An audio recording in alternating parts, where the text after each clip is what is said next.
we'll begin at the beginning.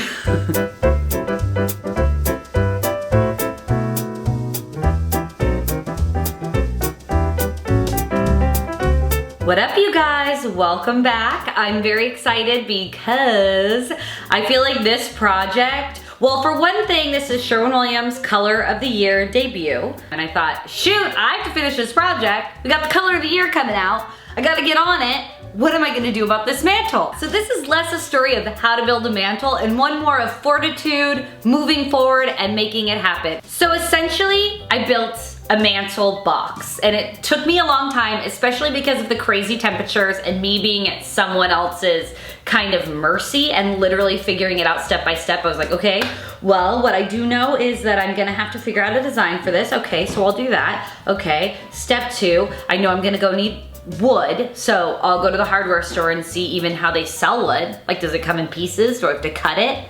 Okay, I have to cut it. How am I gonna cut it? Hey Gary, can you help me cut this? Okay, great. Hey Gary, how should I put this together? And Gary is the MVP of this project. He's the best.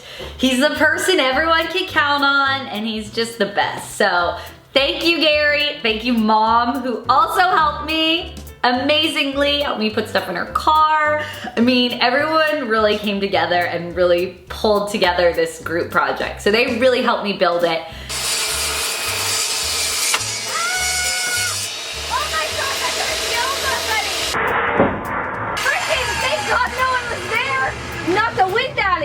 I've never seen that happen before. Where'd it go? Right here. Who knows? It swung like a freaking slingshot. That's how dangerous this is. This is so dangerous.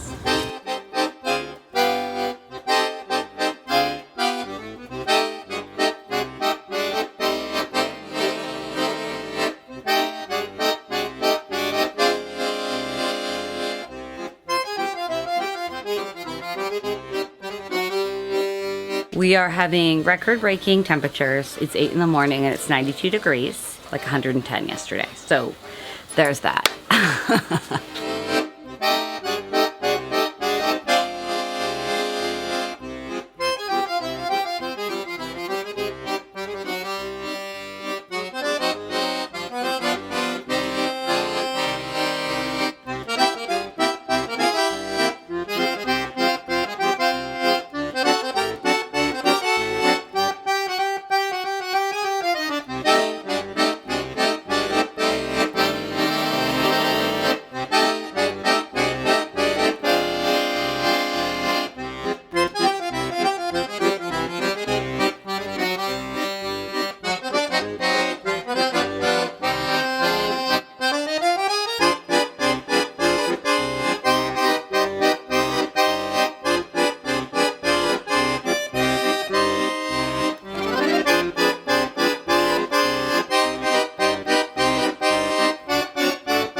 I've added a bunch of molding. I just secured it with liquid nails and clamped it on. I was gonna get a little help with the saw, but I might just try it out by myself and see what happens, or at least see if I can try it out by myself. I want a little angle cut. So as it turns out, you can absolutely do these wrong, and the angle really does matter a lot. This needs to be at a much sharper angle to meet that as a corner. So the problem is that I didn't stand it up the right way when I cut it. So I'm gonna try again.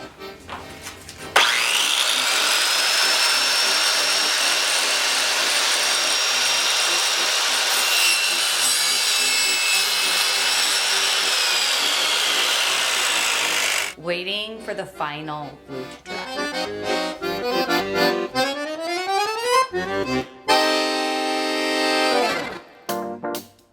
So getting ready to primer and then paint le mantle. I played around obviously with styling. I don't know what I'm gonna do. I might end up putting the TV up there. A really exciting bonus is that I was somehow, the plug is like right next to the mantle, and I can, because it's almost like a hollow box, almost AKA it is a hollow box. I can put all my Wi-Fi and cables like hidden in that box. Granted, I have to like organize the wires a little bit, but I kind of shoved it back there just to see, and so that's super exciting. Scale is such a fun thing to play with. I think sometimes people think, well, let me make it smaller, let me make it smaller, let me get a small couch in a small room and everything's small, and I think sometimes if you play with like one scaled item that's like large for the space, it actually makes the whole thing feel better. I'm a big fan of like a full-size sink in a tiny kitchen, or a full sofa in a smaller space, or a giant mantle in a small area. So yeah, I needed that scale. Also, can you tell I changed out the light fixture? I needed something else. It was driving me nuts.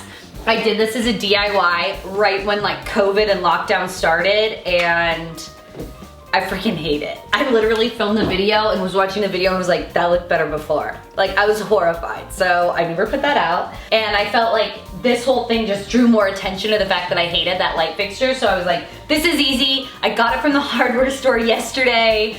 Just like, I need some nails. Let's look at light fixtures. Okay, I'm gonna buy that. Great, moving forward. So I'm loving it. But the mantle, dude, I'm obsessed. I think the scale is so good. I know that on the bottom, it doesn't totally match up, like some's on the wood, some's on the tile, and obviously that's not ideal, but when you're a renter or you're just trying to make a big impact, it adds so much to the space. I don't know if that's coming through on camera. I'm really excited to paint it. I added caulking and putty all over to kind of seal in any cracks. So time to unite it all. Anyway, I'm really excited. So I knew that my paint and my primer were gonna be critical here because it was gonna have to cover up some like major design flaws. So of course I use Emerald as always because it's a top of the line paint from Sherwin-Williams. I love it. I also tend to use matte as often as possible, which I used here. I think it hides imperfections really well, but then it's like a really nice matte. You can wipe it off, you can clean it. It's kind of my go-to. So I knew I needed something that could hide any of the little flaws. If you wanted it really smooth, you could sand it down really well. You could also use MDF, which is a very smooth surface. I wanted it a little rustic. I wanted it simple and I wanted it rustic because my house is an old farmhouse. The inside is not original, but the outside's so cute. I just wanted it to feel like simple, like not too much. Like I didn't want to do too much. Just waiting for it to dry so I can put everything in place. Urbane Bronze really brings warmth into your space and creates kind of a sanctuary that makes you feel kind of secure and grounded. What's great about it and what I love about paint colors that I think are really, really phenomenal are ones that kind of pull from colors around it. They have a muddled quality to it. So this definitely has like a grayish kind of charcoal look to it.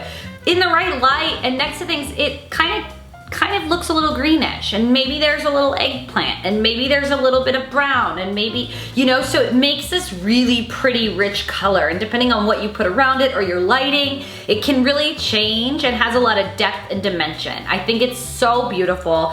It works well for me with kind of farmhouse, a little bit rustic. It also works really well, I think, if you want to do modern, do something else. It's a great option for cabinets, I think, in the bathroom, in the kitchen. It's a neutral with a little color. Do you know what I mean? It's a neutral. It'll kind of blend in and grab what you want, but it packs a little bit of a punch.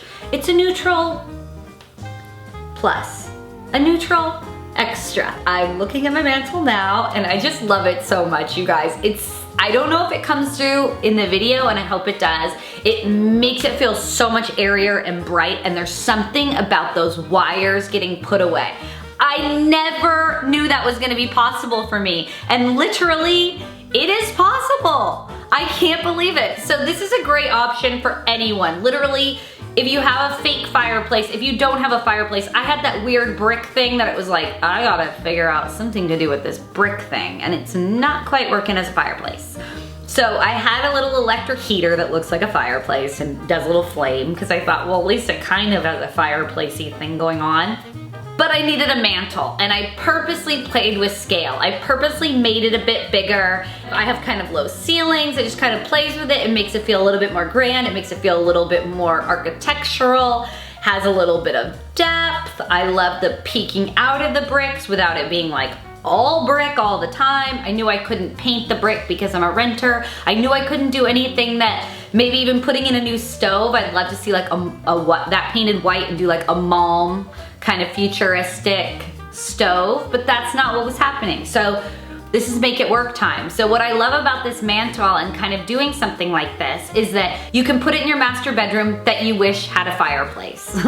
You can put it in your living room that you wish had a fireplace. You can put it over an ugly fireplace to kind of change it and just kind of think about things in a new way. And Urbane Bronze works so perfectly on this. I wanna know how you use this color because I just know you're gonna see this and love it. I just know it. And in the end, I feel like really transformed my place to be ready for fall and then even into the holidays. Like I have a place to hang stockings.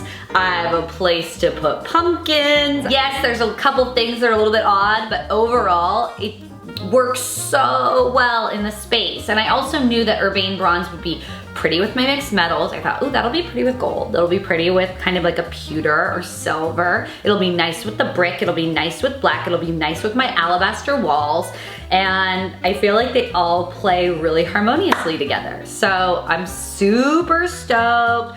I'm stoked to share how it looks throughout the holidays, and I'm just like, this is a project I've wanted to do for so long. I feel so good about it. I feel so proud of myself. I feel proud of Gary, proud of my mom, grateful, and also always grateful to Sherwin-Williams for sponsoring this video. Now it's time for me to work on my bathroom. I've got the paint already, and I think it's gonna be like a light blue, but I need to kind of get in there and get to it. And then I can do a proper house tour, but I need to do a couple more projects to make it look good enough for that. So I love you guys. Oh, and if you still wanna do a design consultation, I am taking design like appointments. Email me, hello@maryelizabeth.com. I've been doing a ton. I love it. I love you guys. I love Sherwin-Williams. I love my mantle. I love fall. Shit, man, I guess it's like a metaphor for life. One thing at a time, one step at a time. Just keep it moving, keep it going. And in the end, let's just hope it all works out better than we could have ever expected ever. All right, love you guys. Bye.